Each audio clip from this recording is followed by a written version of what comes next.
Baik, bismillahirrahmanirrahim. Assalamualaikum warahmatullahi wabarakatuh. Salam sejahtera untuk kita semua. Kami dari kelompok 1, hari ini kita akan mendiskusikan tentang smart governance. Tapi sebelum itu kami perkenalan diri satu persatu dulu ya. Mulai dari saya Harwis dari Yayan Ternate. Ya, selanjutnya silakan.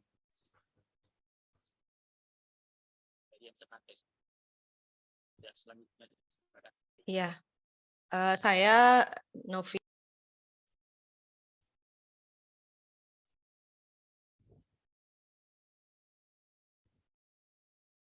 Ya, selanjutnya. Saya Ahmad Wahyudi dari Kanwil Kemenak Provinsi Maluku. Selanjutnya. Saya Elviati Tauran dari IAKN Ambon.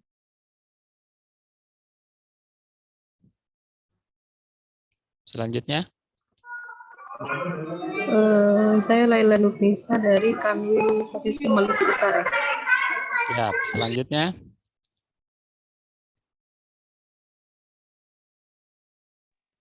Ya, saya Bagda dari Satker IAIN Ambon. Siap. Selanjutnya. Ya, saya Jumi dari Maluku Tenggara. Siap. Selanjutnya. Saya Muhammad Faldi Abbas Musa, Satker Kemenak Kabupaten Serang bagian Barat. Siap. Terima kasih. Selanjutnya.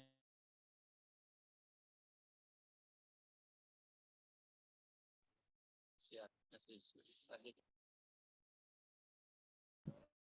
Ya, saya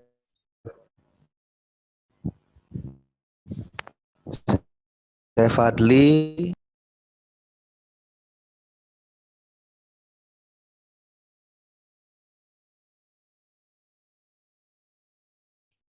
Siap. Selanjutnya.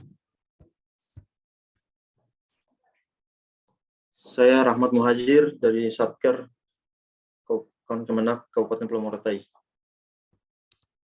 Baik, terima kasih teman-teman atas perkenalannya.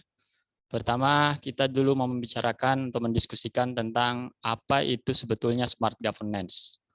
Ya, kalau dari saya sendiri, ya, smart governance itu kan sebetulnya tidak bisa dipisahkan dari istilah smart city, ya, karena smart governance itu bagian 6 poin daripada smart city, di mana smart city itu kan ada smart environment, ada smart economy, smart branding, smart governance, smart society, dan smart living. Jadi smart governance bagian daripada smart city. Oleh karena itu smart governance sebetulnya adalah sebuah tata kelola pemerintahan, ya, kalau dalam organisasi juga bahkan bisa dimasukkan sebuah tata kelola organisasi instansi yang cerdas, yang berbasis kepada aplikasi dengan tujuan bagaimana memudahkan stakeholder, bagaimana memudahkan para pengguna dari kita sebagai ASN dan pelayan publik untuk melayani masyarakat dan tidak menyulitkan mereka. Itu yang saya pahami dari apa itu sebetulnya smart governance. Nah, karena memang smart governance itu bagian daripada smart city yang tujuan utamanya itu adalah bagaimana memudahkan masyarakat. Ya, kalau kita misalnya di kampus, maka bagaimana memudahkan mahasiswa, bagaimana memudahkan dosen untuk menggunakan pelayanan-pelayanan dari kampus itu. Begitu juga tentu dengan organisasi-organisasi yang lain. Kalau dalam pemerintahan, tentu bagaimana masyarakat di pemerintahan itu, kalau dalam kota, masyarakat di kota itu menggunakan pelayanan-pelayanan dengan cara yang mudah, dengan cara tidak menyulitkan mereka. Ya, saya pikir seperti itu. Mungkin ada tanggapan dari teman-teman yang lain. Silakan.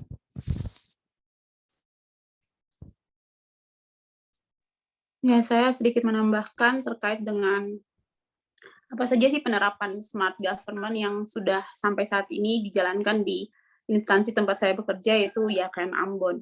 Yang pertama ada yang namanya sistem informasi akademik atau SIAKAD. Ini juga sudah pakai di beberapa kampus-kampus yang ada di Kementerian Agama maupun di Kementerian Pendidikan dan Kebudayaan. Jadi sistem si akad ini dia mulai mengatur dari bagaimana mahasiswa mulai mendaftar, melakukan pembayaran, sampai pada akhirnya dia melakukan pengisian KRS, KHS, dan transkrip akademiknya. Nah, di sistem si akad ini juga, dosen juga mempermudah dosen untuk bagaimana menginput nilai-nilai mahasiswa, menginput kehadiran mahasiswa, dan juga jurnal-jurnal perkuliahan. Mungkin itu yang bisa saya tambahkan. Silakan tanggapan teman-teman yang lain.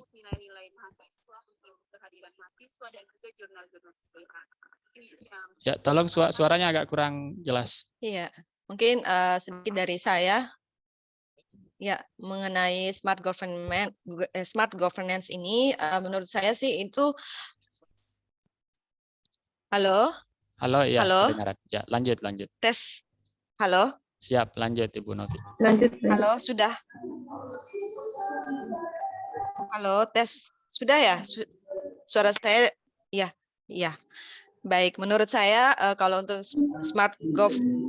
menurut saya kalau smart governance itu sendiri adalah tata kelola pemerintahan cerdas bertujuan untuk mewujudkan peningkatan kinerja pelayanan publik, kinerja birokrasi pemerintah, dan kinerja efisiensi kebijakan publik. Dan manfaat smart governance itu sendiri adalah, atau konsep lainnya itu yaitu transparansi, yaitu mendekatkan masyarakat dengan pegawai pemerintahan, dalam arti kita ya para ASN gitu. Jadi kemudian kepada pemerintah dan pemberian reputasi kepada perangkat daerah dapat dilakukan secara langsung.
Siap, lanjut.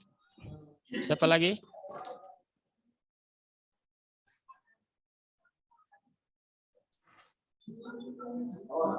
Coba dari Pak Fadli ini kita belum dengar.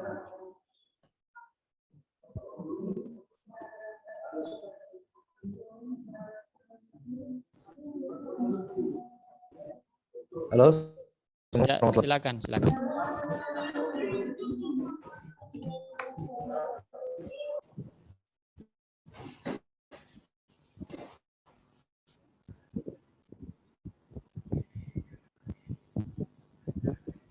Ya, tentunya dari smart government ini bagaimana putaran, maksudnya di Taliabu ini untuk menggunakan aplikasi yang berbasis pada internet, itu mungkin hal yang mungkin akan sedikit belum bisa terrealisasi dengan optimal kalau itu dilaksanakan di Taliabu. Jadi karena terkendala tipologi daerahnya yang memang masih 3T, salah satunya terpencil, jauh, aksesnya lain-lainnya kurang, jadi masih sangat berkembang. Jadi untuk mengakali hal-hal seperti itu supaya jadi bagaimana mempermudah stakeholder dalam artian di sini pelayanan kepada masyarakat, sementara ini digunakan jejaring media sosial, antaranya seperti WhatsApp, bahkan kemudian mungkin SMS. Penyuluhan pun kami biasanya juga lakukan sebelumnya dengan di WhatsApp dulu, untuk kemudian baru kita lakukan tatap muka kalau memungkinkan dari keadaan baca juga salah satunya. Itu kalau saya dari Taliabu seperti itu. Mungkin teman-teman lainnya bagaimana?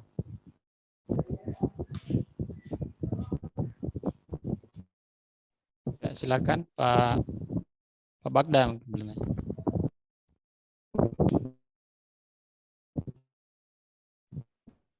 Ya, kalau dari sisi Satria Ambon, ya kurang lebihnya sama seperti ya kayak Ambon punya. Tapi di sini karena saya di bagian keuangan, kami ada satu aplikasi juga yang tambahan seperti aplikasi Sakti. Itu untuk pengumpulan data, pengolahan serta pelaporan data ke KPPN Ambon. Jadi dia lebih efisien dan lebih transparan. Ya mungkin kurang lebihnya seperti itu kalau smart governance di IAIN Ambon.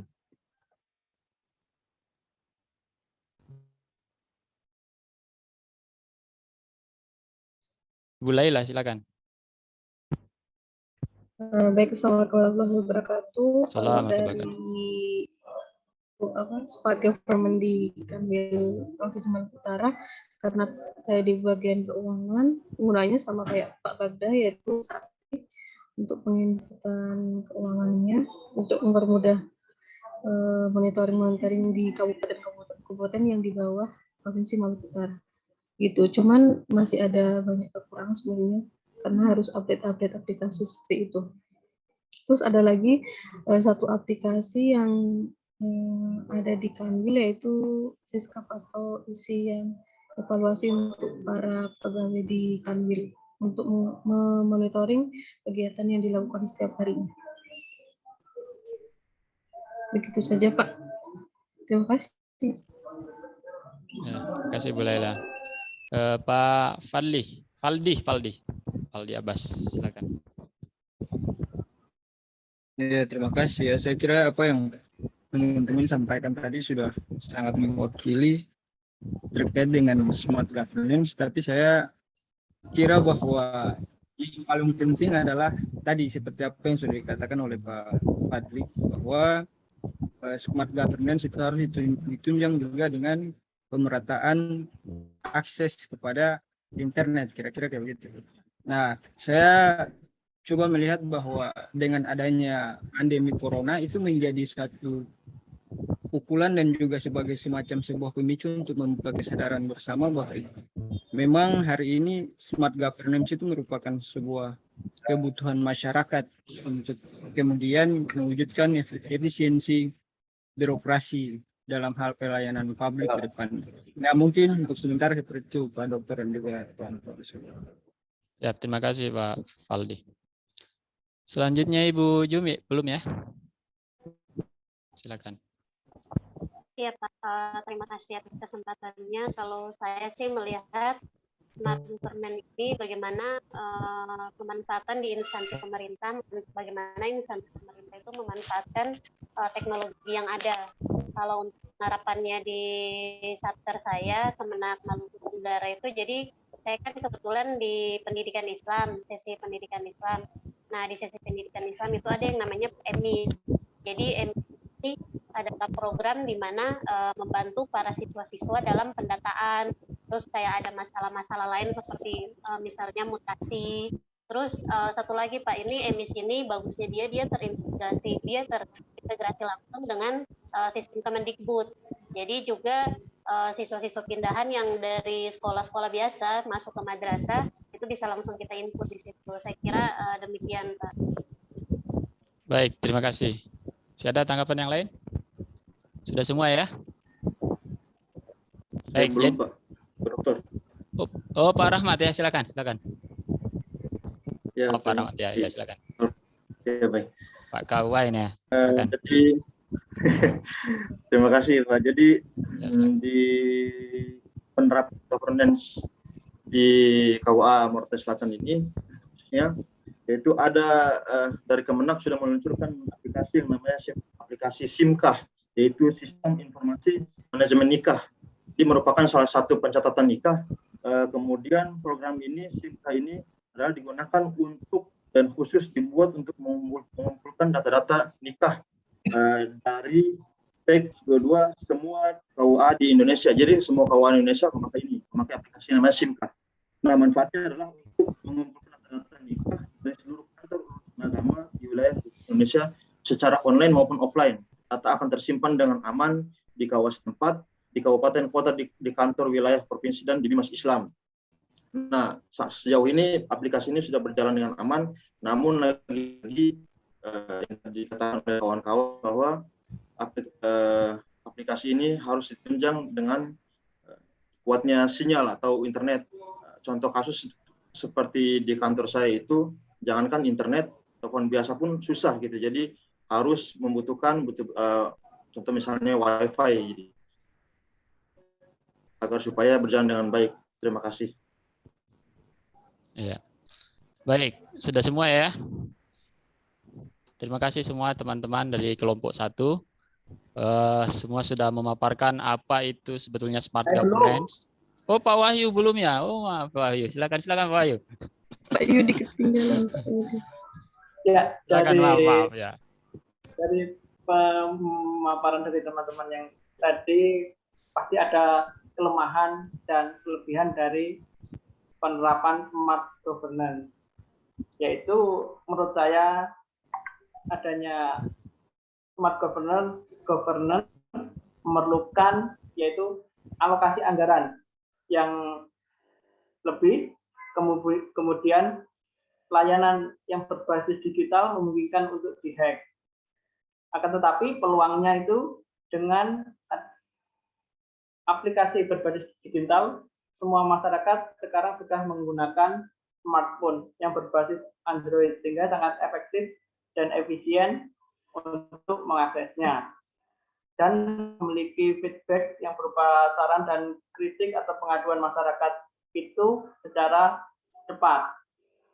Selain itu, smart governance ini juga menjadi salah satu dari program prioritas Menteri Agama kita, yaitu transformasi layanan berbasis digital untuk memudahkan masyarakat mengakses informasi. Ya, terima kasih.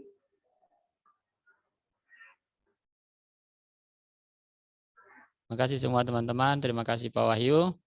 Semua teman-teman dari kelompok 1 sudah memaparkan tentang deskripsi konseptual tentang smart governance, ya, dan juga telah menjelaskan bagaimana penerapan, contoh-contoh penerapan smart governance di instansi semua peserta dari kelompok 1 kita ini. Ya, mungkin bisa juga kan ini kan smart governance sebetulnya kan tidak terlepas dari kata kunci IoT ya, Internet of Things ya. Jadi segalanya itu pakai internet begitu. Dan juga tidak terlepas dari kata kunci SPBE ya, jadi sistem pemerintahan yang berbasis elektronik ya. Jadi kira-kira kalau di organisasi atau di instansi tempat kita bertugas ini, apa kira-kira yang bisa kita usulkan untuk menjadi governance atau organisasi yang semakin smart dalam menggunakan memberikan pelayanan kepada masyarakat atau kepada stakeholder. Kira-kira apa usulan kita pribadi sebagai orang yang baru bergabung di tempat instansi kita, apa usulannya, atau adakah aplikasi-aplikasi yang mungkin bisa diusulkan untuk digunakan di instansi tempat kita bekerja? Ya, ada yang mau berkomentar? Menanggapi, silakan. Ya, saya. Silakan. Pak Arwis, iya. Silakan. Mungkin dari kan jabatan saya sebagai seorang analis haji di Kementerian Agama. Nah, untuk aplikasi atau semacam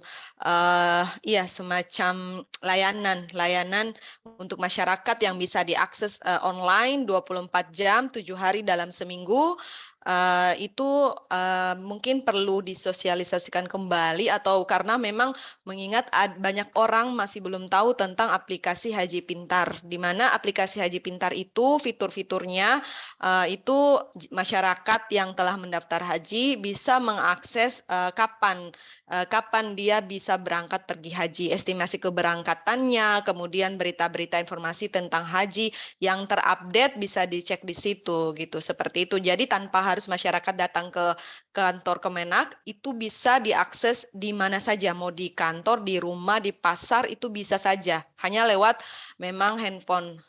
Dan di-download aja di Play Store, itu bisa langsung. Oke, bisa ditunjukkan aplikasinya, siapa tahu dari yang menonton video ini, rekaman ini, itu bisa mengambil manfaat. Siapa tahu ada keluarganya yang calon haji atau ada yang mau berangkat haji yang menonton ini kemudian belum tahu tentang aplikasi ini, bisa ditunjukkan Bu Novi.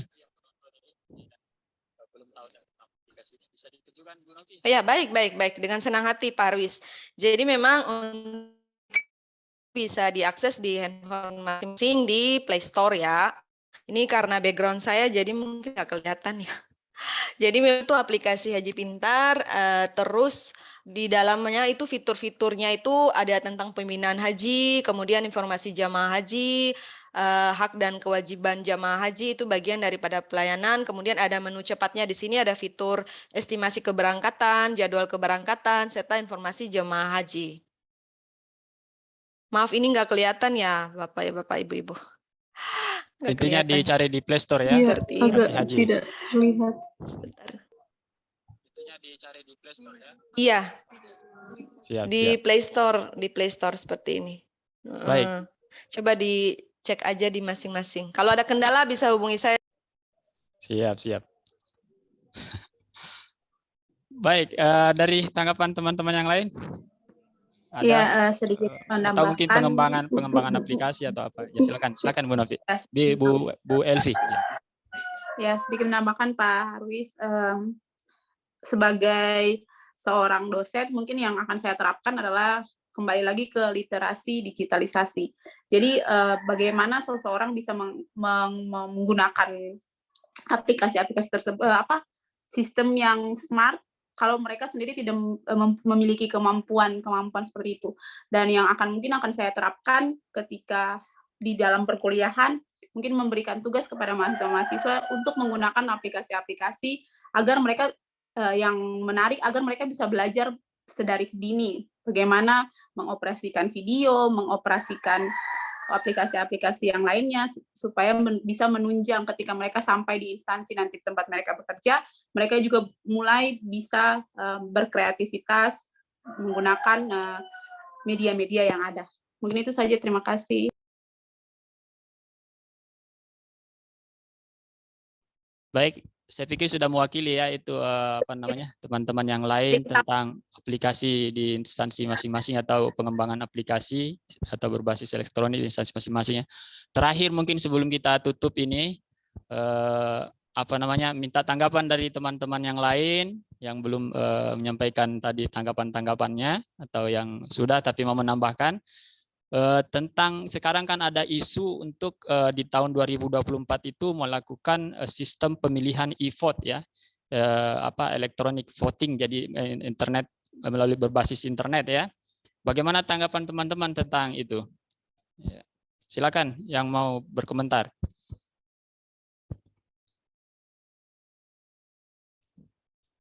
Di 2024 ini ada isu untuk melakukan voting ya dengan sistem pemilu ya betul, melakukan pemilu di 2024 ya, pemilihan umum ya Pak ya, Haris. pemilihan umum itu dilakukan by online ya, by online. Nah bagaimana kira-kira tanggapan teman-teman khususnya misalnya bagi generasi-generasi yang generasi baby boomers lah yang lahir sebelum tahun 1960-an, gimana hak pilih mereka itu? Ya, siapa tahu mereka ya. Silakan Pak Bas ya komentarnya.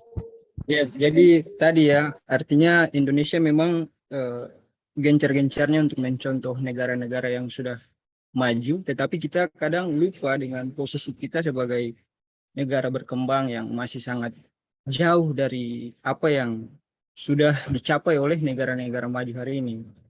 Sampai hari ini pun jangankan untuk pemilihan secara online tadi, bahkan masih banyak masyarakat di pelosok yang kemudian belum tahu sama sekali tentang bahkan HP pun mereka tidak punya, katakanlah seperti demikian. Jadi memang Indonesia ini tidak bisa kita pandang dari masyarakat Jakarta, Pak, seperti demikian, karena wacana-wacana yang berkembang seperti yang Pak Dokter sampaikan tadi itu memang murni perspektif masyarakat perkotaan terhadap Indonesia, tetapi mereka kemudian melupakan bagaimana kemudian orang-orang yang ada di pedesaan, di pegunungan, segala macam, Pak. Sehingga itu sangat, pertama tidak efektif, dan yang kedua sangat rawan terhadap manipulasi. Nah, kira-kira demikian, Pak Dokter. Terima kasih. Jadi tidak setuju Pak Abbas ya dengan wacana itu ya? Belum waktunya. Belum waktunya saya. Iya. Siap. Ya, yang lain komentar. Sedikit, Pak. Siapa? Ibu Jumi? Ibu siapa? Ibu Laila? Siapa yang? Oh ya, silakan. Mungkin begini ya Pak, pemilihan secara online. Kembali lagi ke jaringan internet di Indonesia itu masih kurang ya Pak, sampai desa-desa itu masih sangat perlu perkembangan. Jadi kalau untuk pemilihan online mungkin masih perlu pembenahan banyak Pak untuk jaringan. Selain salah satunya orang-orang desa tuh terkadang tidak mengenal kayak HP, maksudnya internet itu agak kurang. Namun jaringan juga sangat penting juga Pak. Jadi harus perkembangan jaringan terlebih dahulu. Sekian. Baik, terima kasih Bu Laila. Ada lagi komentar teman-teman? Ya, boleh saya tambahkan sedikit Pak? Silakan Bu Jumi. Kalau saya sih sebenarnya wacana ini patut kita apresiasi karena membuka hal-hal baru, memperkenalkan hal-hal baru untuk masyarakat kita. Apalagi kalau bukan sekarang, ya kapan lagi kita akan melakukannya. Cuman PR paling besar bagi pemerintah yaitu sama seperti yang teman-teman katakan tadi, masalah-masalah seperti koneksi internet, terus pengenalan teknologi kepada masyarakat di pelosok, apakah itu sudah bisa? Nah, kembali lagi, jadi memang ini PR besar bagi pemerintah agar wacananya tidak semata jadi wacana, tapi juga bisa direalisasikan. Saya kira demikian. Baik, masih ada komentar dari teman yang lain? Sebelum kita tutup. Ya, Pak Bagda, enggak? Ya, silakan. Atau ada yang lain?